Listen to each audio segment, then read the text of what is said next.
Hi friends, ಎಲ್ಲರಿಗೂ ನಮಸ್ಕಾರ.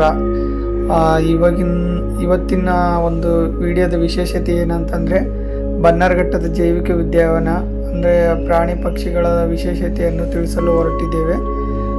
ತುಂಬ ಚೆನ್ನಾಗಿರುತ್ತೆ. ಮೊಬೈಲು ಟಿ ವಿ ಎಲ್ಲೆಲ್ಲರೂ ನೋಡೋದಕ್ಕಿಂತ ಲೈವ್ ಆಗಿ ನೋಡೋದು ತುಂಬ ಡಿಫ್ರೆಂಟ್ ಕಾಣಿಸುತ್ತೆ. ಬನ್ನಿ ನೋಡೋಣ ಹೇಗಿರುತ್ತೆ ಅಂತ.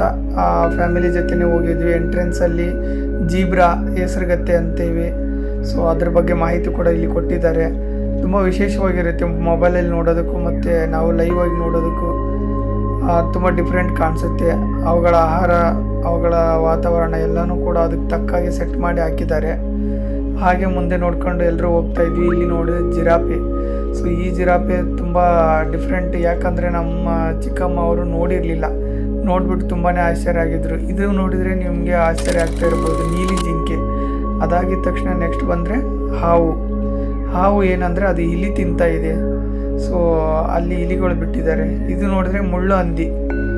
ನೀವು ನೋಡಿರ್ತೀರಾ, ನಮ್ಮ ಜಮೀನುಗಳಲ್ಲಿ ಅಥವಾ ಕಾಡಲ್ಲಿ ಇರುತ್ತವೆ ಈ ಬಣ್ಣ ಬಣ್ಣದ ಗಿಳಿಗಳು. ಅವುಗಳ ಸೌಂಡ್ ಕೇಳಿದ್ರೇ ಒಂಥರ ಬೆಳಗಿನ ವಾತಾವರಣ ತುಂಬ ಒಳ್ಳೆಯದು. ಇದು ಭಾರತೀಯ ನವಿಲು. ನಿಮಗೆ ಗೊತ್ತು, ನವಿಲು ತುಂಬ ವಿಶೇಷವಂತ ಒಂದು ಸೌಂದರ್ಯನ ಹೊಂದಿರುತ್ತೆ. ವೈಟ್ ನವಿಲು, ಗಂಡು ನವಿಲೆಲ್ಲ ಇದೆ. ಮೊಸಳೆಗಳು, ಅವುಗಳಿಗೆ ವ್ಯವಸ್ಥೆ ಮಾಡಿ ನೀರುಗಳೆಲ್ಲ ಬಿಟ್ಟು ಅವುಗಳು ಎಷ್ಟು ಚೆನ್ನಾಗಿದ್ದಾವೆ ನೋಡಿ. ಸಿಂಹ ನೋಡಿ ನೋಡ್ತಾ ಇದೆ. ನಾನು ಆವಾಗ ಕೂಗಿದೆ, ಜೋರಾಗಿ ಕೂಗಿದಾಗ ಮಾತ್ರ ಅದು ನನ್ನ ಕಡೆ ಫೋಕಸ್ ಮಾಡಿ ನೋಡ್ತಾ ಇತ್ತು ಸಿಂಹ. ಆನೆಗಳು ನೋಡಿ ಎಷ್ಟು ಫ್ರೀಡಮ್ ಆಗಿ ಖುಷಿಯಾಗಿ ಓಡಾಡ್ಕೊಂಡಿದ್ದಾವೆ. ಇವುಗಳನ್ನೆಲ್ಲ ನಾವು ನಿಜವಾದ ಅಲ್ಲಿ ಅವುಗಳ ಲೈವ್ ಮುಂದೆ ನೋಡೋದೇ ತುಂಬ ವಿಶೇಷತೆ. ಕರಡಿ ಕುಣಿತ ಅಂತೂ ತುಂಬ ವಿಶೇಷವಾಗಿತ್ತು. ನಾವು ಹೋದಾಗೆ ಈ ಥರ ಮಾಡ್ತಾಯಿತ್ತು. ಇದಂತೂ ನಮಗೆ ತುಂಬ ಖುಷಿ ಕೊಡ್ತು. ಟೈಗರು ಸೈಲೆಂಟಾಗಿ ಕಿಂಗ್ ಥರ ವಾಕ್ ಮಾಡ್ಕೊಂಡು ಹೋಗ್ತಾ ಇತ್ತು. ಅದು ಮಾತಾಡಿಸಿದ್ರೆ ಮತ್ತೆ ಎಲ್ಲಿ ಸೌಂಡ್ ಮಾಡುತ್ತೆ ಅಂತ ಭಯ. ಈಗ ಮತ್ತೆ ಎಂಟ್ರೆನ್ಸ್ ಜಿರಾಫೆ ನೀವು ನೋಡಿರೋದು. ಅವುಗಳಿಗೆ ಎಲ್ಲ ವ್ಯವಸ್ಥೆ ಮಾಡಿ ಹಾಕಿದ್ದಾರೆ. ಇದು ರೆಡ್ ಗಿಳಿ. ಇದಕ್ಕೂ ಕೂಡ ತುಂಬ ವಿಶೇಷತೆ. ಗಿಳಿಗಳಲ್ಲೇ ತುಂಬ ಒಂದು 4-5 ಥರ ನೋಡಿದ್ದೀವಿ. ಹೆಬ್ಬಾವು. ಇದು ನೋಡಿ ಹುಲ್ಲು, ಒಣ ಹುಲ್ಲಲ್ಲಿ ಮಲ್ಕೊಂಡಿದೆ. ಅಲ್ಲಿ ಇದು ಮರದ ಮೇಲ್ಗಡೆ ಮಲ್ಕೊಂಡೈತೆ ಹೆಬ್ಬಾವು. ಅವು ಅಂತೂ ಜಾಸ್ತಿ ಓಡಾಡಲ್ಲ, ಒಂದು ಕಡೆನೇ ಬಿದ್ದಿರ್ತವೆ. ಇವು ಆಮೆಗಳು. ಆಮೆಗಳಲ್ಲಿ ತುಂಬ ಥರ ಇದ್ದಾವೆ. ಇದು ಒಂಥರ ಆಮೆ, ಆಫ್ರಿಕನ್ ಆಮೆ ಇದು. ನಮ್ಮ ಭಾರತೀಯ ಆಮೆಗೂ ಆಫ್ರಿಕಾ ಆಮೆಗೂ ತುಂಬ ವ್ಯತ್ಯಾಸ ಇದೆ. ಇದು ಉಷ್ಟ್ರ ಪಕ್ಷಿ, ತುಂಬ ವೇಗವಾಗಿ ಓಡುವಂಥ ಪಕ್ಷಿ. ಜಗತ್ತಿನಲ್ಲಿ ಇದರ ಮೊಟ್ಟೆ 8 kg ಇರುತ್ತೆ. ಇದ್ರ ವಿಶೇಷತೆ ಒಂದು.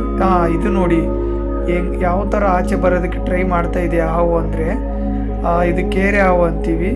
ಇದ್ರ ಡ್ಯಾನ್ಸು, ನಮ್ಮ ಚಿಕ್ಕಮ್ಮ ಡ್ಯಾನ್ಸ್ ಮಾಡ್ತಾಯಿತ್ತು ಹಾವು ಅಂತ ಇದ್ರು. ನಮಗೆ ನಗು ಬರ್ತಾಯಿತ್ತು. ಅದು ಆ್ಯಕ್ಚುಲಿ ಏನಂದರೆ ಆಚೆ ಬರೋಕ್ಕೆ ಟ್ರೈ ಮಾಡ್ತಾಯಿತ್ತು.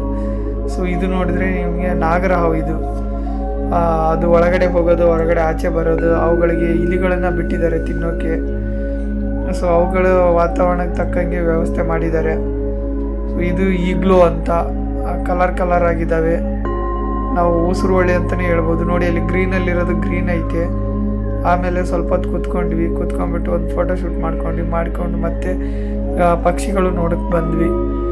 ಕಲರ್ಫುಲ್ ಆಗಿರೋಂಥ ಪಕ್ಷಿಗಳು ಇದರಲ್ಲಿ ತುಂಬ ಥರ ಇದ್ದಾವೆ. ಹಾಗೆ ಮುಂದೆ ನೋಡ್ತಾ ಹೋದರೆ ಇದೊಂಥರ ಪಕ್ಷಿ ಇದೆ. ತಲೆ ಮೇಲೆ ಜುಟ್ಟು, ಒಂಥರ ಕೂದಲು, ಇದೊಂಥರ ಡಿಫ್ರೆಂಟ್ ಕೋಳಿ ಥರ ಇದೆ. ಇದು ಭಾರತೀಯ ನವಿಲು, ವೈಟ್ ನವಿಲು. ತುಂಬ ಸುಂದರವಾಗಿ ಮೇಲ್ಗಡೆ ಕೂತಿತ್ತು. ಸ್ವಲ್ಪ ಗ್ಯಾಪ್ ಕೊಟ್ಟಿರ್ತಾರೆ ನಮಗೆ ವಿಡಿಯೋ ಮಾಡೋದಕ್ಕೆ. ಸ್ವಲ್ಪ ಅಷ್ಟೊಂದು ಇದಾಗಲ್ಲ. ಫೋನ್ ಸ್ವಲ್ಪ ಮುಂದೆ ಹಾಕ್ಕೊಂಡು ಮಾಡಿದ್ದೀವಿ. ಇದು ಮಂಗಟ್ಟಿ ಅಂತ. ಒಣ ಮರ ಆಗಲಿ ಏನೇ ಆಗಲಿ ಅದನ್ನು ಕಚ್ಕೊಂಡು ತಿನ್ನುವಂಥ ಗುಣ ಇದು. ಕಾಣಿಸ್ತಾ ಇದೆಯಾ ಫ್ರೆಂಡ್ಸ್? ನೋಡಿ, ಅದರ ಬಾಯಿ ತುಂಬ ದೊಡ್ಡದಾಗಿದೆ. ನಾವು ಮೂವಿಲಿ ನೋಡೋದಕ್ಕಿಂತ ಇಲ್ಲಿ ತುಂಬ ಡಿಫ್ರೆಂಟ್ ಇದೆ. ಇದಂತೂ ತುಂಬ ವಿಶೇಷವಾಗಿ ನೋಡಿದ್ದೀವಿ ನಾವು. ನೋಡಿ, ಅದು ಹತ್ತೋದು ಇಳಿಯೋದು, ಅದು ಆ್ಯಕ್ಷನ್ ನೋಡಿ ಹೇಗೆ ಮಾಡುತ್ತೆ. ಅಲ್ಲೋಡಿ. ನೈಸ್. ಅದೇ ನಮ್ಮ ಅಕ್ಕ ಮಗ ಇದ್ದ ಅಲ್ಲಿ. ಅವನು ಬರೀ ತೀಟ್ಲೆ ಮಾಡ್ತಾಯಿದ್ದ. ಅದಕ್ಕೆ ಏನೇನೋ ಕೂಗೋದು, ಚೀರೋದೆಲ್ಲ ಮಾಡ್ತಾಯಿದ್ದ. ಅದಕ್ಕೆ ಅದು ಆ ಥರ ಮಾಡ್ತಾಯಿತ್ತು. ಅದು ಇನ್ನೊಂದು ಬೇರೆ ಇದೆ. ಈ ಕಡೆಯಿಂದ ಇಳಿತಾ ಇದೆ ನೋಡಿ, ಯಾವ ಥರ ಇಳಿತಾ ಇದೆ. ಇದೊಂಥರ ವಿಶೇಷತೆ ಮಂಗ. ನೀವು ನೋಡಿರಲ್ಲ, ಇದು ಆಲ್ಮೋಸ್ಟ್ ಕಾಡಲ್ಲೇ ಇರುತ್ತೆ. ಊರ ಕಡೆ ಎಲ್ಲ ಬೇರೆ ಥರ ಮಂಗಗಳು ಇರ್ತವೆ. ಇದಕ್ಕೆ ಮುಖ ಸುತ್ತಲೂ ಕೂದಲು ಬಂದಿದೆ. ಅವಕ್ಕೆಲ್ಲ ನೀರಿನ ವ್ಯವಸ್ಥೆ ಮಾಡಿದ್ದಾರೆ, ನೀರು ಕುಡಿತಾ ಇದೆಯಾ. ನಮ್ಮ ಅಕ್ಕ ಮಕ್ಕಳು ನೋಡಿ ಅವುಗಳನ್ನ ಕೂಗ್ತಾ ಇದ್ದಾರೆ, ಅವುಗಳಿಗೆ ತೊಂದರೆ ಮಾಡ್ತಾ ಇದ್ದಾರೆ, ಕರಿತಾ ಇದ್ದಾರೆ. ಅವುಗಳು ನೋಡಿ ಯಾವ ಥರ ರಿಯಾಕ್ಟ್ ಮಾಡ್ತೇವೆ. ಇದು ನೋಡಿದ್ರೆ ಗುಲಾಬಿ ಗಿಳಿ ಅಂತ. ಸೊ ನೀವು ನೋಡಿರಲ್ಲ ಅನ್ಕೋತೀನಿ 100%, ಯಾಕಂದರೆ ನಾವು ಲೈವ್ ಆಗಿ ನೋಡಿದ್ದೀವಿ. ಅದಕ್ಕೆ ಗಾಲ ಅಂತ ಕೂಡ ಕರೀತಾರೆ. ಇದು ಒಂಥರ ಕೋಳಿ, ಇದು ಕಾಡು ಕೋಳಿ. ಇದು ನಮ್ಮೂರ ಕಡೆ ಎಲ್ಲ ಬೇರೆ ಇರುತ್ತೆ ನೋಡಿ. ನಾನು ಯಾವಾಗಲೇ ಹೇಳಿದೆ ಗಿಳಿಗಳಲ್ಲಿ ತುಂಬ ಥರ ಇರುತ್ತೆ ಅಂತ. ಇವು ನೋಡಿ ತುಂಬ ವಿಶೇಷ, ಲವ್ ಬರ್ಡ್. ಇವು ಯಾವಾಗಲೂ ಎರಡೆರಡು ಜೊತೆಯಲ್ಲೇ ಇರ್ತವೆ. ಸೊ ಇವು ಅಂತೂ ತುಂಬ ವಿಶೇಷವಾದ ಪಕ್ಷಿ ನೋಡಿ. ಮತ್ತೆ ಒಂದು ಥರದ ಗಿಳಿ ಇದೆ. ಸೊ ಇವುಗಳ ಸೌಂಡು ತುಂಬ ಕೇಳೋಕ್ಕೆ ತುಂಬ ಇಂಪಾಗಿತ್ತು. ಸಿಂಹ ಅಲ್ಲಿ ಚಾಟಿಗೆ ಮಲ್ಕೊಂಡಿತ್ತು. ಅದಾಗಿದ ತಕ್ಷಣ ಮತ್ತೆ ಮೂತಿ ಸೂಜ್ಗಿರುವಂಥ ಮೊಸಳೆಗಳಲ್ಲಿ ಇದೊಂಥರ ಮೊಸಳೆಗಳು ಇವು. ಹಾಗೆ ಮುಂದೆ ನೋಡ್ಕೊಂಡು ಬಂದಾಗ ಅವುಗಳು ನಮಗೆ ಕಾಣಿಸಿದ್ವು. ಸೊ ಆ ಕಡೆ ಮುಖ ಮಾಡಿ ಮಲ್ಕೊಂಡಿತ್ತು ಮೊಸಳೆ. ಸೊ ಅದಾಗಿದ ತಕ್ಷಣ ಮತ್ತೆ ನಾವು ಮೊಸಳೆಗಳು ನೋಡ್ತಾ ಇದ್ವಿ. ನೀರಲ್ಲಿರೋದು, ಆಚೆ ಇರೋದು, ಅಲುಗಾಡ್ದೇ ಹಾಗೇ ಇರ್ತವೆ. ನಾವು ಏನು ಸತ್ತೋಗಿದೆ ಅನ್ನೋ ಥರ ರಿಯಾಕ್ಟ್ ಮಾಡೋಕ್ಕೂ ಟಚ್ ಮಾಡೋಕ್ಕೂ ಭಯ ಆಗುತ್ತೆ. ಸತ್ತಿರೋ ಥರ ಬಿದ್ದಿರ್ತವೆ. ಅವುಗಳ ವಿಶೇಷತೆ ಗುಣನೇ ಅದು ನೋಡಿ ಫ್ರೆಂಡ್ಸ್. ಏನು ನಾವು ಎಷ್ಟು ಚೀರ್ತಾ ಇದ್ದೀವಿ, ಎಷ್ಟು ಏನೇ ಮಾಡಿದ್ರೂ ನಾವು ಒಂದು ಚೂರು ಕೂಡ ಅಲುಗಾಡೋದೇ ಇಲ್ಲ. ಅಷ್ಟೊಂದು ಸೈಲೆಂಟಾಗಿರ್ತವೆ. ನಾನು ಆವಾಗಲೇ ಹೇಳಿದೆ, ಮೂತಿ ಸೂಜ್ಕಿರುವಂಥ ಮೊಸಳೆಗಳು ಇವು ನೋಡಿ. ಥರ ಕಾಣಿಸ್ತಾ ಇದೆಯಾ? ಇದು ಮಂಗ, ನೀವು ನೋಡಿರ್ತೀರ ಊರಲ್ಲಿ. ಬಟ್ ಇವು ಕಾಡು ಮಂಗಗಳು. ಇವು ಒಂಥರ ಬೇರೆ. ಇವು ಮನುಷ್ಯರು ನೋಡಿದ್ರೇ ಒಂಥರ ವಿಚಿತ್ರವಾಗಿ ಆಡ್ತವೆ. ಅಲ್ಲಿ ನೋಡಿ, ಅದೇ ನಾವು ಮನುಷ್ಯರು ಏನಾದರೂ ಕಿತ್ಲಾಡ್ತಾ ಇದ್ರೆ ಕೋತಿ ಥರ ಯಾಕೆ ಕಿತ್ತಾಡ್ತೇವೆ ಅಂತೀವಲ್ಲ, ಅದಕ್ಕೆ ಬೆಸ್ಟ್ ಎಕ್ಸಾಂಪಲ್ಲು ನೋಡಿ. ಕೋತಿಗಳು ಯಾವ ಥರ ಕಿತ್ತಾಡ್ತಾ ಇರ್ತವೆ. ಇವು ಒಂಥರ ಆಫ್ರಿಕನ್ ಮಂಗ ಇವು. ಸೊ ಇವು ತುಂಬ ವಿಶೇಷವಾದ ಗುಣವನ್ನು ಹೊಂದ್ಯವ. ನಾನು ಆವಾಗಲೇ ಹೇಳಿದೆ ನೋಡಿ, ಕಿತ್ತಾಡ್ತಾ ಇರ್ತೇವೆ. ರನ್ನಿಂಗು, ಕೀಟ್ಲೆ ಮಾಡೋದು, ಇದು ಮುಟ್ಟೋದು, ಅದು ಮುಟ್ಟೋದು. ಮರ್ಕೋತಿ ಆಟ ಅಂತೀವಲ್ಲ ಫ್ರೆಂಡ್ಸ್, ಆ ಥರ ಆಡ್ತಾ ಇದ್ವು. ಅವುಗಳನ್ನು ನಾವು ನೋಡ್ತಾ ನಿಂತ್ಕೊಂಡ್ರೆ ಟೈಮ್ ಹೋಗೋದೇ ಗೊತ್ತಾಗಿಲ್ಲ. ಈ ಹುಲಿಗಳು ಇಲ್ಲಿ ಮಲ್ಕೊಂಡಿದ್ವು ಮಧ್ಯಾಹ್ನ ಟೈಮಲ್ಲಿ. ಬೆಳಗ್ಗೆಯಿಂದ ಸ್ವಲ್ಪ ಓಡಾಡಿದ್ವು, ಬಿಸಿಲಿತ್ತು, ನೆರಳಲ್ಲಿ ಮಲ್ಕೊಂಡಿದ್ವು. ನಾವು ಎಷ್ಟೇ ಕೂಗಾಡಿ ಚೀರಾಡಿದ್ರು ಅವುಗಳು ಎದ್ದು ಬರಲಿಲ್ಲ.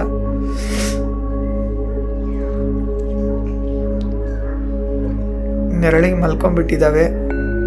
2 ಜೋಡಿಯಾಗಿ ಮಲ್ಕೊಂಡಿದ್ದಾವೆ. ಒಂದು ಆ ಕಡೆ ಮರದ ಕೆಳಗಡೆ ಮಲ್ಕೊಂಡೈತೆ. ನೋಡಿದ್ರೆ ಭಯನೇ ಆಗುತ್ತೆ ಹುಲಿಗಳನ್ನ ಫಸ್ಟ್ ಟೈಮ್ ನೋಡಿದರೆ. ಮೊಬೈಲ್ ಟಿ ವಿಲೆಲ್ಲ ನೋಡಿದ್ರೆ ಏನೋ ಅನ್ಸಲ್ಲ. ಲೈವ್ ಆಗಿ ನೋಡಿದರೆ ನಾವು ಅದಕ್ಕೆ ನಮಗೆ ಸ್ವಲ್ಪ ಡಿಸ್ಟೆನ್ಸಲ್ಲಿ ನೋಡ್ತೀವಲ್ಲ, ಆವಾಗ ಒಂಥರ ಖುಷಿ ಆಗುತ್ತೆ. ಹಾಗೆ ನಾವೆಲ್ಲ ಮುಂದೆ ನೋಡ್ಕೊಂಡು ಹೋಗ್ತಾ ಇದ್ವಿ. ಇಲ್ಲಿ ನೋಡಿದ್ರೆ ಕರಡಿ, ಅದಕ್ಕೂ ಪಾಪ ಬೇಜಾರಾಗಿ ಕೂತ್ಕೊಂಡ್ಬಿಟ್ಟೈತೆ. ಯಾರೂ ಮಾತಾಡಿಸ್ತಾ ಇಲ್ಲ ಅಂತ ನಾವು ಮಾತಾಡಿಸಿದ್ವಿ. ಅದು ಯಾವುದೋ ಒಂದು ಫೀಲಿಂಗಲ್ಲಿತ್ತು. ಮುಂಚೆ ಒಂದು ಸಲ ನೋಡಿದಾಗ ಡ್ಯಾನ್ಸ್ ಮಾಡ್ತಾಯಿತ್ತು.